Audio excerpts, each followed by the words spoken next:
Hey, it's Rachel from All About Planners. In this video I'm doing a review of the Otto budget planner. So I've done a fair few reviews of budget planners that are from America, but if you are in Australia like I am, this could be a good option. I found it at Officeworks. So it is 8 inches wide by 10 inches high, which is kind of big page size. However, it has this glue binding and it's very thin, only about 1 centimeter thick, so it's not actually heavy, it's pretty lightweight. So the entire planner has this really pretty blue, like aqua color with gold foil theme throughout, even on the tabs. How pretty is that? The tabs are pretty big too, and they are protected by the cover, which is great, so they're not going to get damaged. However, it is just like a cardstock papery type material, and it even got a little bit scuffed on my way home, just bring it home. So it's probably not going to last too nicely in this kind of condition. It's going to get scuffed over time. So at the front is the planning section. It has the same style as the other Otto planners. So I don't know if you remember when I did the reviews for the gold one, there was a well-being and a business planner. It's got that same sort of style. I'll include those links below if you were interested. So at the front it has the finance vision section. Then it goes into budget overview, income, expenses, and then some goals and notes pages.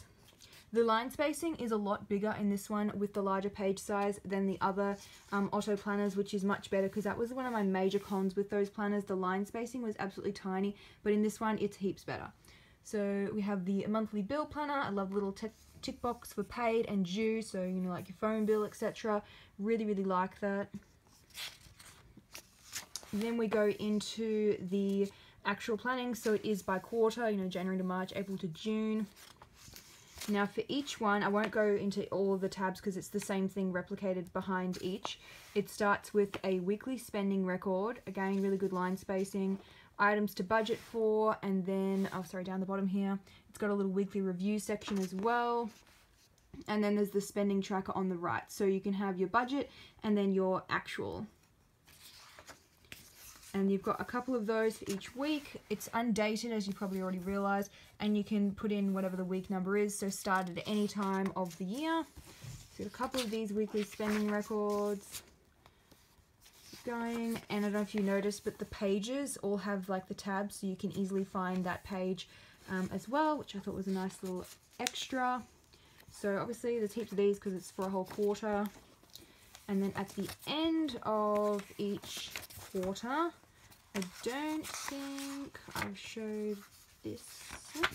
Yep, so this one here, the kind of like summary pages. So we've got major savings goals, how important is the item, plan of action, total amount needed, and the amount you've saved, which I thought was quite a nice idea. So you can do up to 4 of these per quarter. And then it goes into April to June.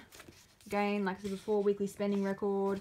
And then at the very back, so keep going, it's got those same savings goals again. So same thing replicated behind the other quarterly tabs, and at the back here we have the notes section. Now as you probably just saw then, my major con, because I'm doing this one-handed, is that the pages do kind of self-close unless you like crease it. Once you crease it, it does stay flat though, so it probably stays open better than most of the sewn bound notebooks, especially because of the size and the weight of the pages, I guess, keeping it closed. At the back here is kind of a random section. They call it a budget diary. It's kind of just notes pages though, so it's a bit weird. The same like quote thing is repeated against all of them. There's a couple of these pages, and then the planner just ends with the same kind of pattern that you saw on the front there. So it is the Otto brand, got it from Officeworks. So that's pretty much it. So it is a bit more simple than some of the other budget planners that I've done reviews of. And as you probably noticed, there's no real monthly planning. It was just these weekly spending pages. There's no sort of monthly overview apart from those goals pages that were at the back of each section. I won't show you again, you already saw it. So that one. So it is a bit more, I guess, simplified, and it does have that nice bill tracker at the front as well. So I hope you found this review helpful. I will include the link below to a couple of other budget planners that I've done reviews of, like the Carp DM one, which is still my current fave. The Happy Planner have one, and then I'll also include those links for the other Otto planners that I've done reviews of. So if you like this video and you want to see more, I usually post a couple of planner review videos each week. Don't forget to hit subscribe.